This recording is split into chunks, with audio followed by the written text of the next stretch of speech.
Hello, everyone, and welcome back. Uh, been kind of a long gap here.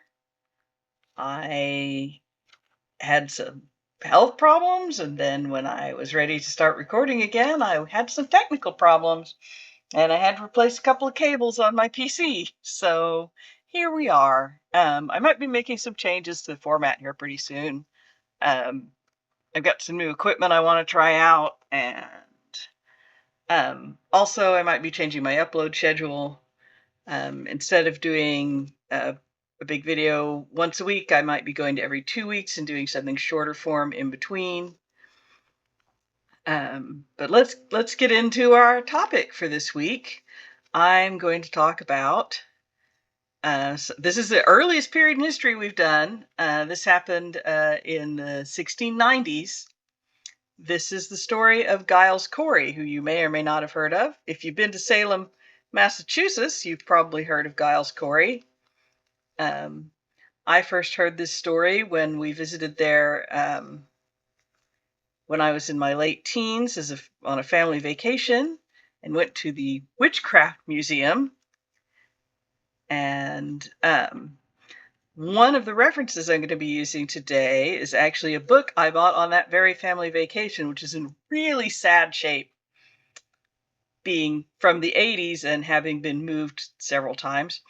The Witchcraft Hysteria of 1692, Volume 1, by Leo Bonfanti, from the New England Historical Series.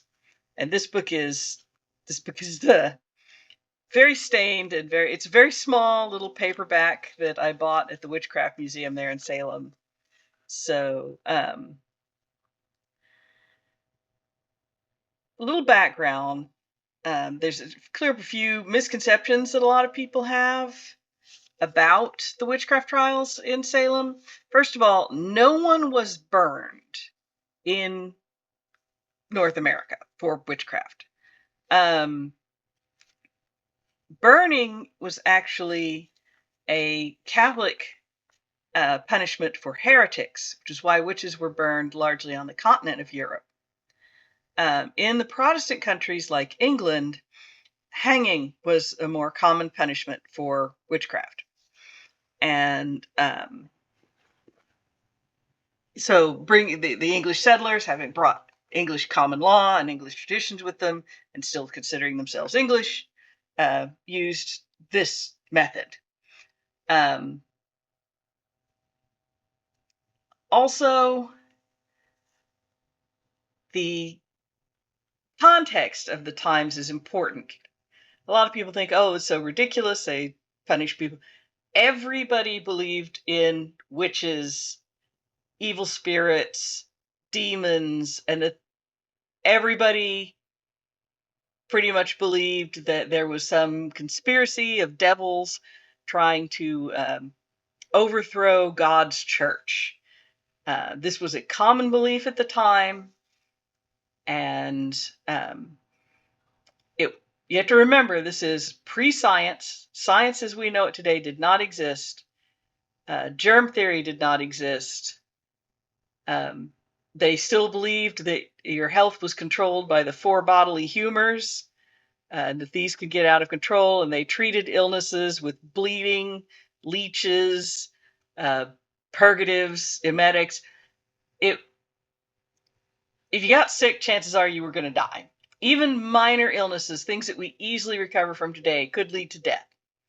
Animals got sick and they didn't know why. People got sick and they didn't know why. It was, reflexive human behavior to blame this on evil spirits or punishments of some kind.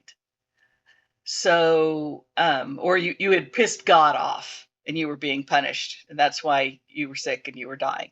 But the other thing was that people believed that witches caused illnesses and they caused your animals to become ill. And so this was pervasive.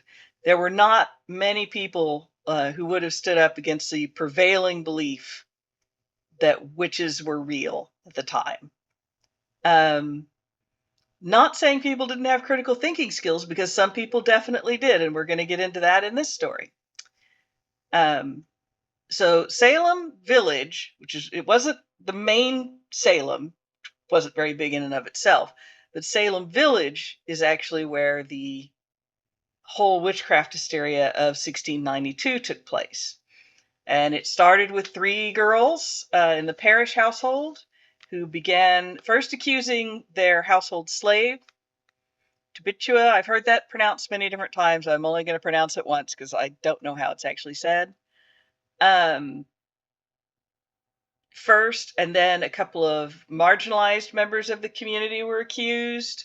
The wife of a laborer who was not very popular and considered to be a rather nasty person by most of the community. So it started with marginalized members of the community. This is a very tight-knit, small community full of Puritans. Uh, the colony of Massachusetts had recently expelled Quakers for trying to live in Massachusetts. There was zero tolerance for people who did not strictly follow the Puritan faith. So any deviation in behavior, belief, dress was seen as negative and could get you punished or expelled from the community. So what you've got is you've got people who are living in fear. They're on stolen land in what they consider to be a hostile wilderness. They also believe they're being persecuted by the devil for their religion. And they are a small, tight knit, very conformist community. So when these three bored teenagers start shaking and quaking and accusing their neighbors of torturing them in spirit form, people start pointing fingers, and they're like, oh, well, they easily believe the first accusations that the slave woman was a witch and that the outcast woman was a witch, but it didn't stay there. So let's talk about Mr. Giles Corey. Giles was a 80-year-old man at the time of the witchcraft trials. He owned a farm. He was a member of the church in good standing. He was married, and I've got different sources here saying he was married to his second or third wife, Martha, having outlived his first wife. Um, they they owned a farm. They had grown children. Um, they went to the early trials like everybody else in the village. They easily believed that there were witches, and they went to see what the trial would be like. Giles had some trouble with one of his neighbors who had accused him of committing arson on his property, but it later turned out that the neighbor's son confessed to having set the fire. So that had been resolved, and at the time of these trials, Giles was a member in good standing of his community and his church. He was a venerable 80-year-old man. He was a respected husband and father, good members of the church. So his wife Martha, upon seeing the trial and hearing the evidence, which you have to remember, this was what they refer to as spectral evidence. The girls were claiming that the defendants, in spectral form that no one else could see, were coming to them and biting them and pinching them and demanding that they sign the devil's black book. They would claim that the defendants were doing this to them while they were in the courtroom, and everybody could see that the defendant was standing there doing nothing. I think Martha Corey was probably a pretty smart woman in some ways, because she became very skeptical after watching the trials. But her big mistake was that she spoke about her skepticism in public. She felt that the girls themselves were an evil influence in the town, and that they were the ones being sent by the devil to create disunity in their community. But having spoken out against the girls and their accusations, she would become accused.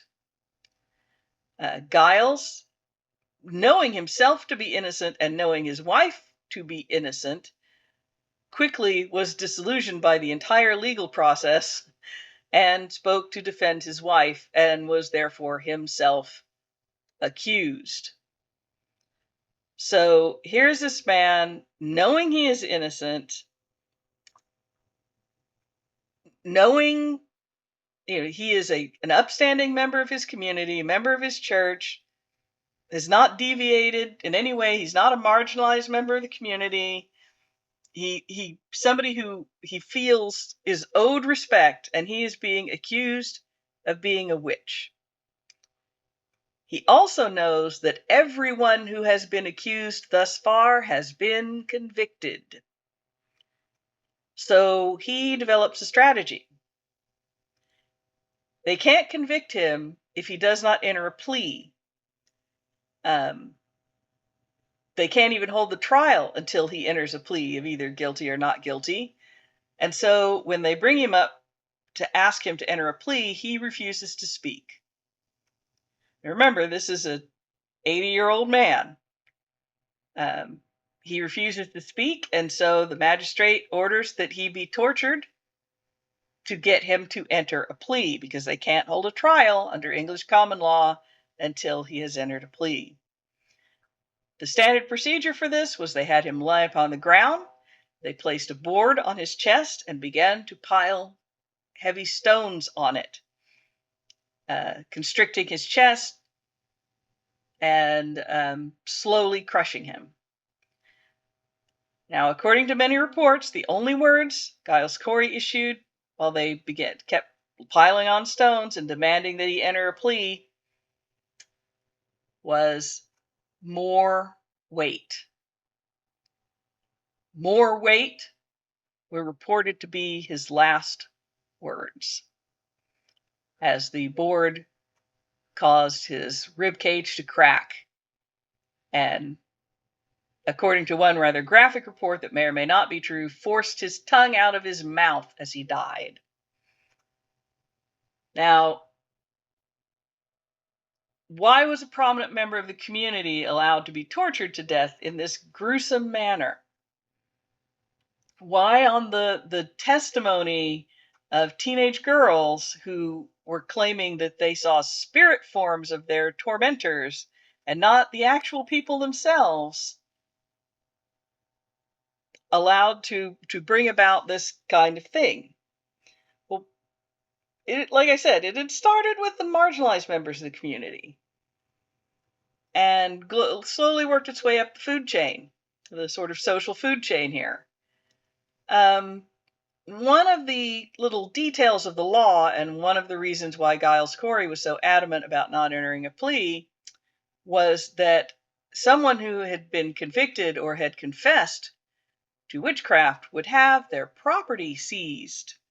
And so he knew if he entered a plea and was convicted, or if he confessed falsely to witchcraft, all of his property would be seized and his children and grandchildren would be left with nothing. So I know a lot of people have speculated about scientific reasons for the witchcraft hysteria, about ergot poisoning and other kinds of diseases that might have affected them. But that's underestimating the human capacity for cruelty and absurdity. I think frightened, insular people who have been misinformed or are ill-informed can be easily manipulated into atrocities. I think it's really important to remember that fear can motivate you to do terrible things, especially if you don't have all the information. And the reason it was allowed to continue was because there were people in the community who were benefiting financially from the downfall of their neighbors. And I think that's a really important point that I don't often hear talked about.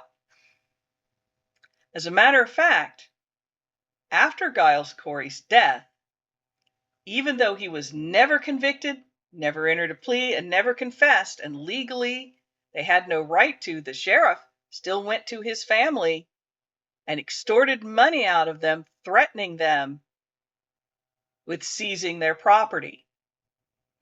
So this would be in a lawsuit years later when all the witchcraft stuff had been cleared up.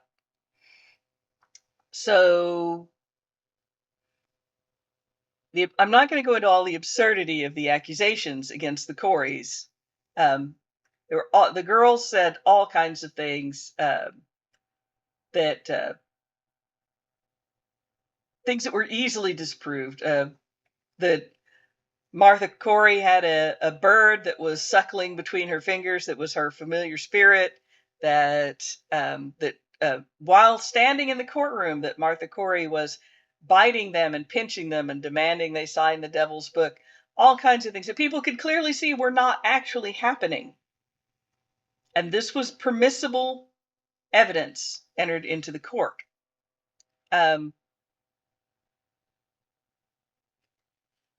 Later, after everything had calmed down, officials came from England.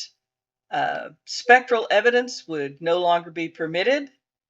You could no longer just say you saw the spirit of someone tormenting you. You would have to actually have better evidence of witchcraft to prove that someone was a witch. Now, the thing about all of this is it wasn't just Salem Village. I mean, there were other people accused of witchcraft in the Massachusetts colony and in some of the other colonies. The witchcraft hysteria was going on in Europe a little earlier in time. But I'm looking up here exactly. Yeah. During the witchcraft hysteria that swept through Massachusetts in 1692, 400 people were accused. 19 were hanged. 150 persons were jailed, some of whom had already been sentenced to death, others still waiting to be tried. By the order of the governor in May of 1693, all these people were released and their jail and court costs were paid. While you were in jail in this period in Massachusetts, you had to pay the jailers to keep you there like you were in a hotel. So the poor in particular, like some of the people who were early accused, often died in jail because they could not afford to buy food and warmth and other things they needed while they were in jail. And the conditions in jail were appalling. So this was a lot of people for a very small community. I'm not sure exactly what the population of Massachusetts was, but 400 people in the 1690s in Massachusetts was a good chunk of people in the colony. So I think it's important to remember, A, frightened, ill-informed people are dangerous and can be manipulated into doing evil. 2, no one is safe. It doesn't matter if you're a prominent member of the community. It doesn't matter if you're a member of the church in good standing. It doesn't matter if you haven't done anything. When the mob comes after you, no one is safe. I'm sure Giles Corey, when he first heard about these witchcraft accusations, never imagined he himself being accused, because he was a good Puritan elder.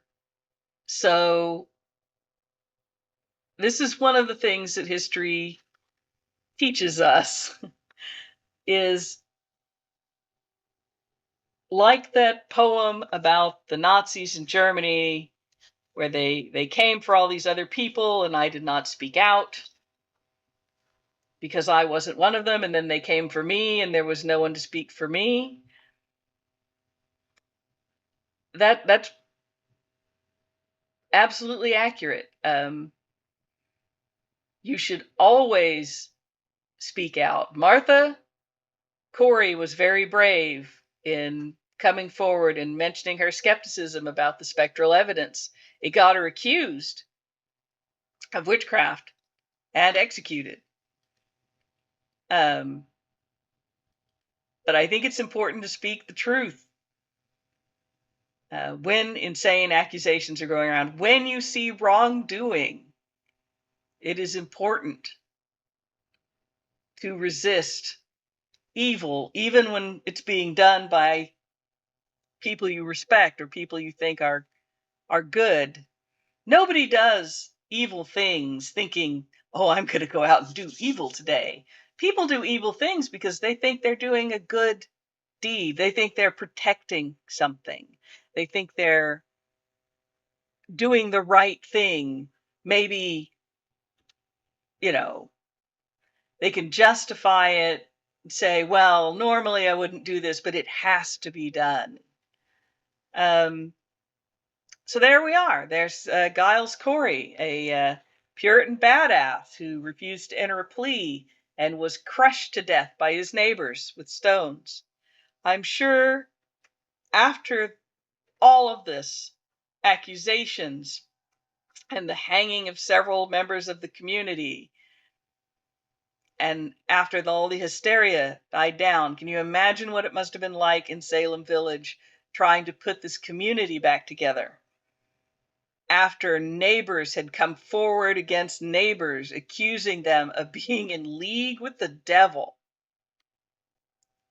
accusing them of signing the devil's black book and committing atrocities against their neighbors. Can you imagine what it was like for the children and grandchildren and husbands and wives of the people who were hanged, imprisoned, died in prison, tortured to death, all over accusations of impossible crimes, things that no one could actually do. There were no witches. No one had made a pact with the devil. No one was practicing any kind of magic. It was all made up. Like a modern conspiracy theory. If you think about the satanic panic in the 80s, or, I mean, at least when you have McCarthyism, there were actual communists, just not all the people who were accused were actual communists. Or the QAnon conspiracy people who've gone around accusing celebrities of like basically being vampires. It's all crazy talk, and it gets people killed. And I think it's really important that we stand hard against crazy accusations. This idea of snitching on everybody and turning them in over rumors and accusations. They're eating the dogs, they're eating the cats in Springfield, Ohio. This kind of slander leads to witch hunts, leads to people being hurt or killed. So I think it's important to always make a stand against this kind of evil, even well-intentioned evil. I don't know what we're going to talk about next time. I've got a few things. I'm still working on the really long one about the American healthcare system.